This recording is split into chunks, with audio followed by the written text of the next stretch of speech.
Salut, dans cette vidéo, nous allons étudier les sélecteurs. Comment cibler un élément précis pour y rajouter du design avec le CSS.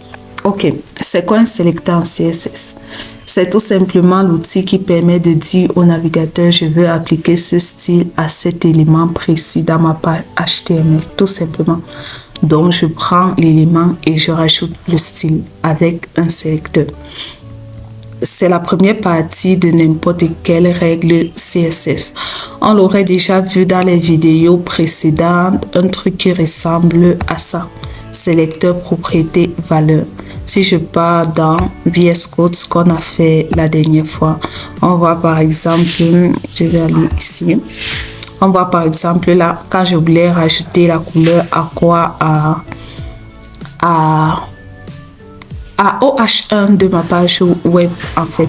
Donc je prends la balise H1 et je viens ici là, la balise H1 devient, pardon, H2 devient un sélecteur. Donc quand c'est là, ce n'est plus une balise mais c'est un sélecteur.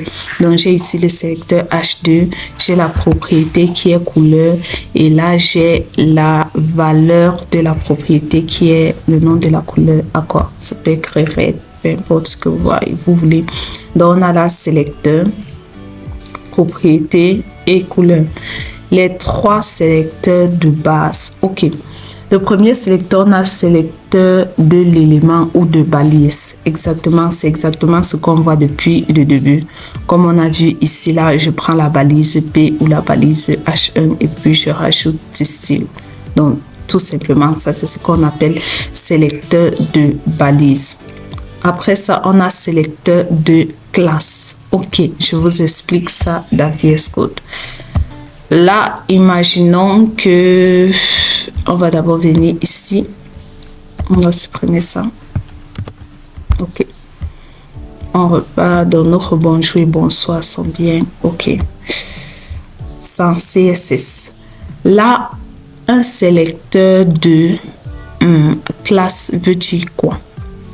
Dans la balise H2, par exemple, si je veux rajouter du style à cet élément-ci, bonjour, je pars dans la balise H2, je mets l'attribut classe.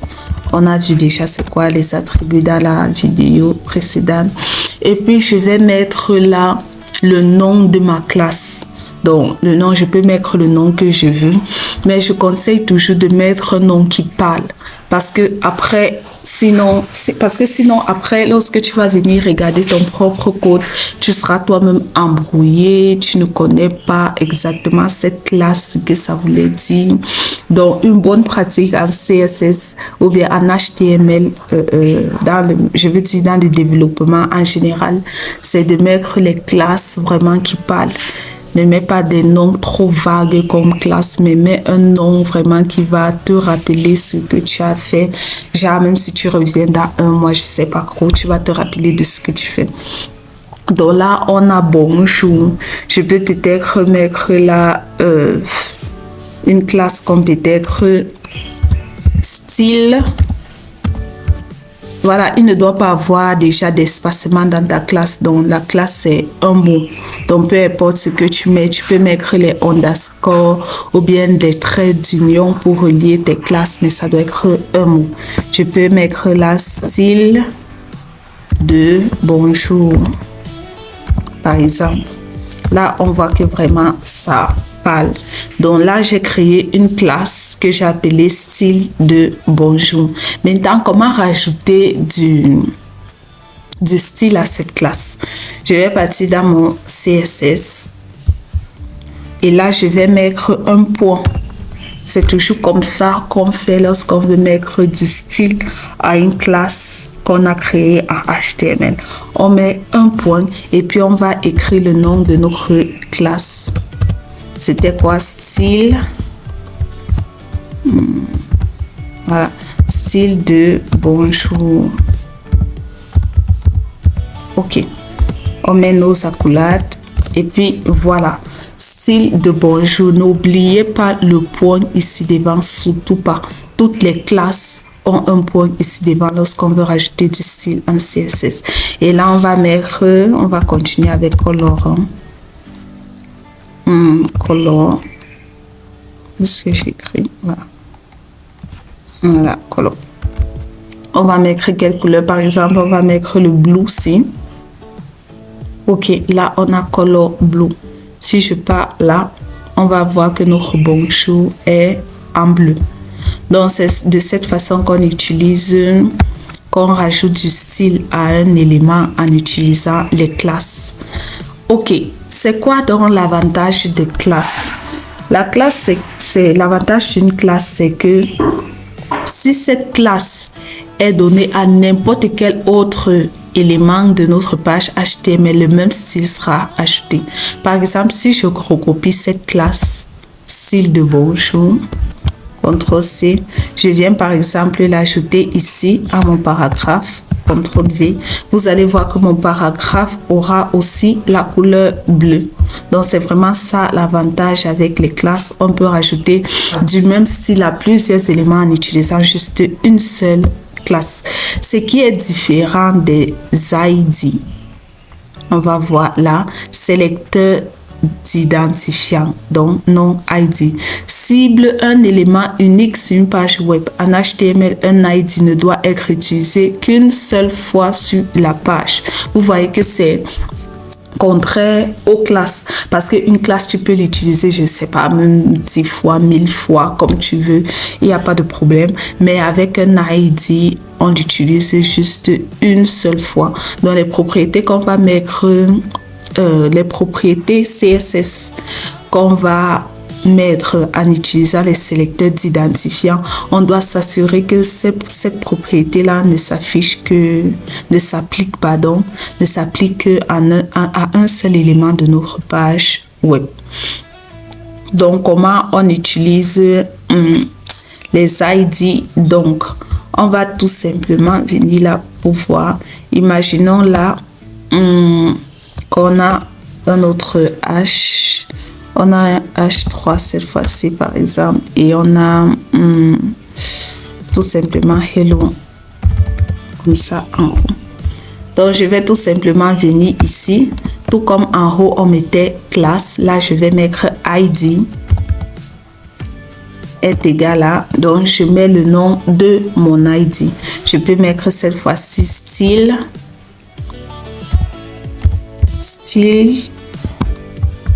de hello. Par exemple, vous pouvez mettre le nom que vous voulez. Là, on a notre ID, style de hello. On va venir ici dans notre CSS pour maintenant rajouter du style à notre élément en utilisant les sélecteurs ID, les sélecteurs d'identifiant ou bien ID. On utilise un dièse ou hashtag. Ici, pour les classes, on utilisait un point. Pour les identifiants, on va utiliser un hashtag et on va mettre là le nom de notre classe. N'oubliez pas qu'il n'y a pas d'espacement. Voilà. Et là, on va mettre la couleur qu'on veut. Color, par exemple. On va mettre ce blue violet, c'est là. Et puis, on vient là. On voit bien que notre hello ici a ce blue violet color.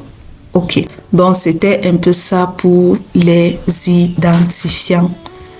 Et voilà. Maintenant, on va continuer avec les sélecteurs universels. Le symbole étoile cible absolument tous les éléments présents sur la page sans exception. Exactement. Imaginons peut-être on a notre page HTML où on a déjà tout ça. Tout ça. Et puis je viens ici, je mets peut-être l'étoile.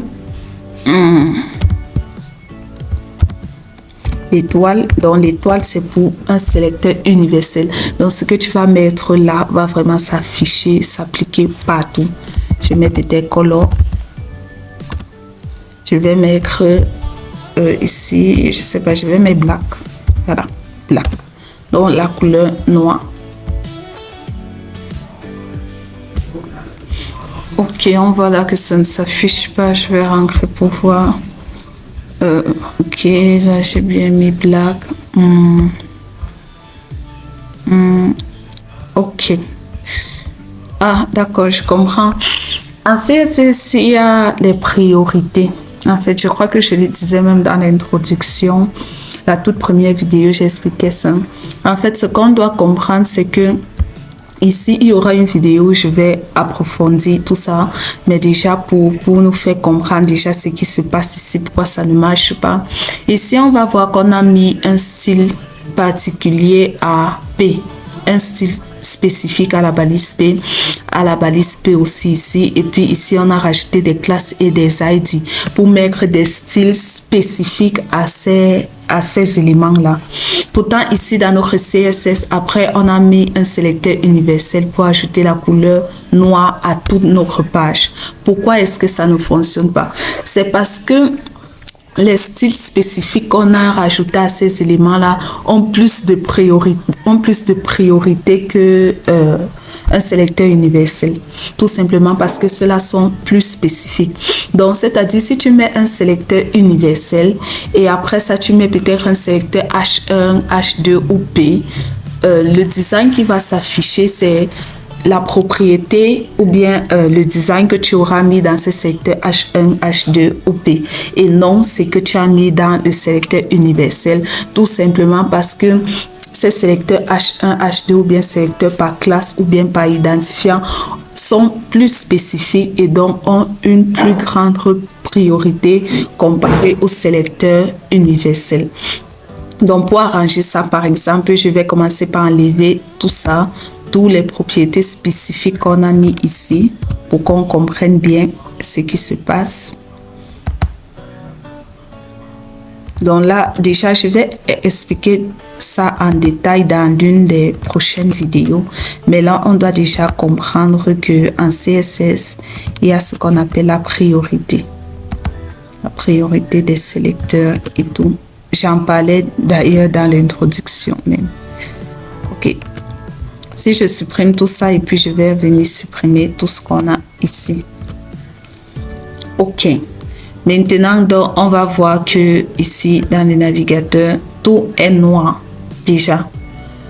Mais ici, là, ce n'est pas noir parce que j'ai mis ici là, un sélecteur universel blanc. C'est noir d'office. Parce que, par exemple, ici, là, j'ai enlevé toutes les classes, tout. Donc, il n'y a pas de classe et donc, c'est juste comme une page HTML. Et si on se rappelle bien dans la formation précédente, nos pages HTML sont toutes en noir. Donc, ce n'est pas forcément à cause du sélecteur que j'ai eu à mettre ici. Parce que même si j'enlève ce sélecteur pour qu'on voie, vous allez voir que ça sera toujours noir. Parce qu'il n'y a plus rien. Donc, c'est juste là, c'est juste le HTML. Et on sait que le HTML est juste noir. Par contre, si je mets dans mon sélecteur universel ici, là,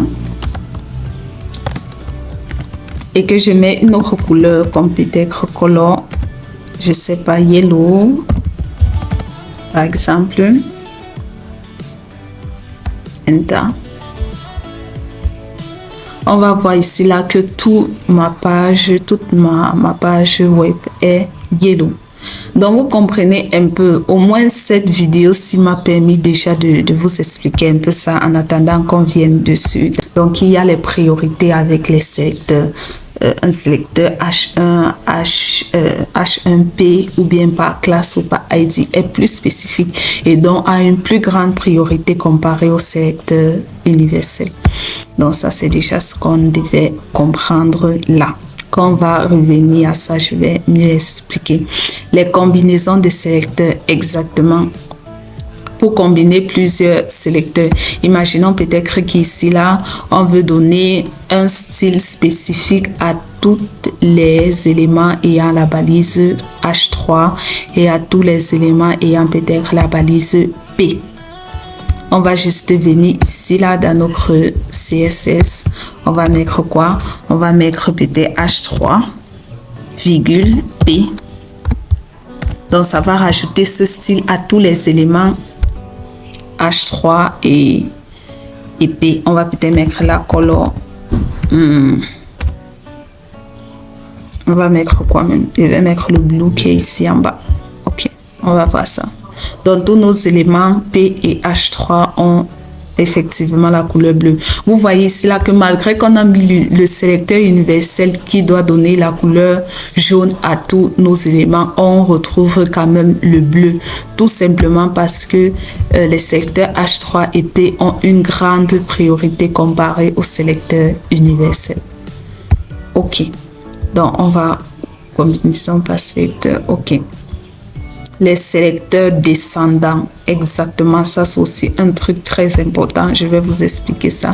Imaginons peut-être qu'ici, là, dans notre balise H ou bien P ici, dans notre balise P où on a happy ici, là, dans cette balise P, on a, ou bien je vais créer une autre balise tout simplement. Je crée peut-être une balise P où je mets peut-être by. Je peux peut-être mettre, je sais pas moi, by, je manque souvent d'inspiration. Ok, by. Et maintenant, dans cette balise P, ou bien avant de mettre by même, je vais créer une balise P. Dans cette balise P, je vais avoir une balise A. Dans les balises imbriquées, on a vu ça qu'on faisait de HTML. Donc là, j'ai une balise B. Je crée peut-être ma balise A. Href, on va mettre, je ne sais pas, n'importe quel lien qui n'existe pas puisqu'on n'a même rien ici là. On va mettre un lien comme peut-être n'importe quoi. On va juste mettre style puisqu'ici on n'a rien d'autre à ajouter. Et puis ici là dans la balise A, c'est ce on doit écrire. Je vais peut-être mettre je vais tout simplement mettre adresse puisqu'on est dans la balise A.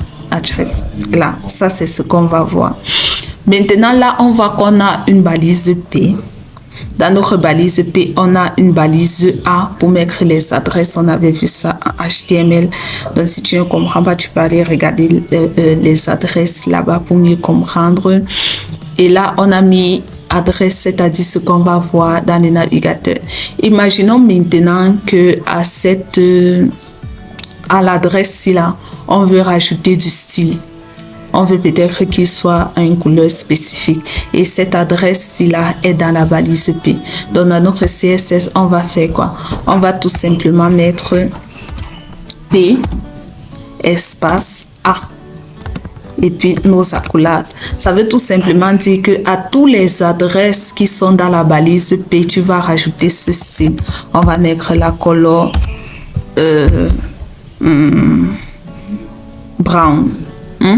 Donc ça veut tout simplement dire que partout dans toutes les adresses A qui sont dans la balise P, donne la couleur brown, marron. Et vous voyez que adresse ici est bien sûr marron. Donc c'est ce que ça veut dire tout simplement. Donc, c'est ça qu'on appelle les sélecteurs descendants. C'est-à-dire, et ça dépend, et vous pouvez même mettre plusieurs, ça peut même être 5. Si vous avez peut-être 5 balises imbriquées, peut-être dans la balise section, vous avez une balise div, dans le div, vous avez un P, dans le P, vous avez un A. Vous allez juste les classer là, en ordre, jusqu'à ce que vous ayez la balise là en dernière position où vous voulez ajouter votre design, je veux dire. Ok, c'est ça pour les sélecteurs descendants. Donc, ça permet de cibler les liens qui sont dans la balise P. Et puis là, on a les pseudo classes d'état. Ok. Ça là, déjà, on va voir ça plus tard, mais déjà je vais expliquer. Les pseudo-classes permettent de styliser un élément selon ce que fait l'utilisateur. Par exemple, quand il passe la souris dessus. Pour cela, on va utiliser hover. Imaginons peut-être ici, on va même prendre ça. Dans notre PA, on a donné la couleur brown, n'est-ce pas? Maintenant, les pseudo-classes nous permettent de faire quoi? Imaginons peut-être que dans notre PA qu'on a créé, on veut que lorsque l'utilisateur passe la souris sur cet élément-là, que ça se transforme, peut-être que ça ait une autre couleur. Par exemple, que ça prenne la couleur rouge, par exemple. On va faire ça comment? On met notre sélecteur ici, c'est PA. On met 2 points et on va mettre hover. Hover qui veut dire tout simplement survole. Donc, lorsque la souris va survoler cet élément, on met nos accolades.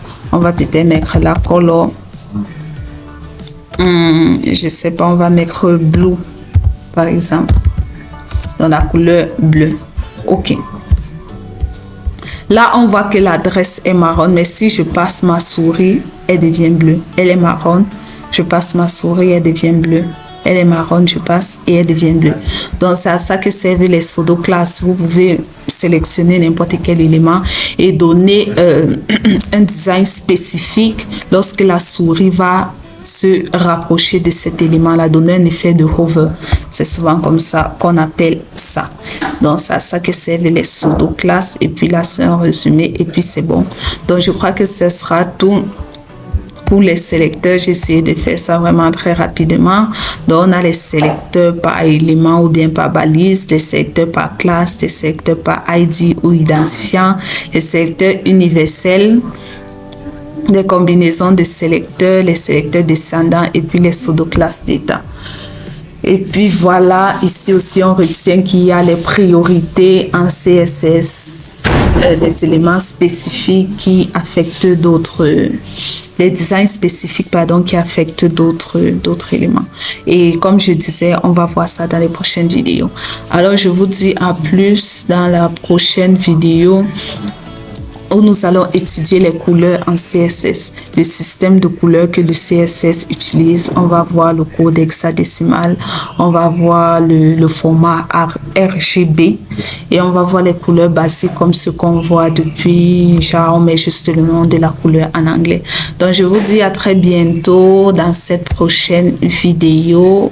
Ciao!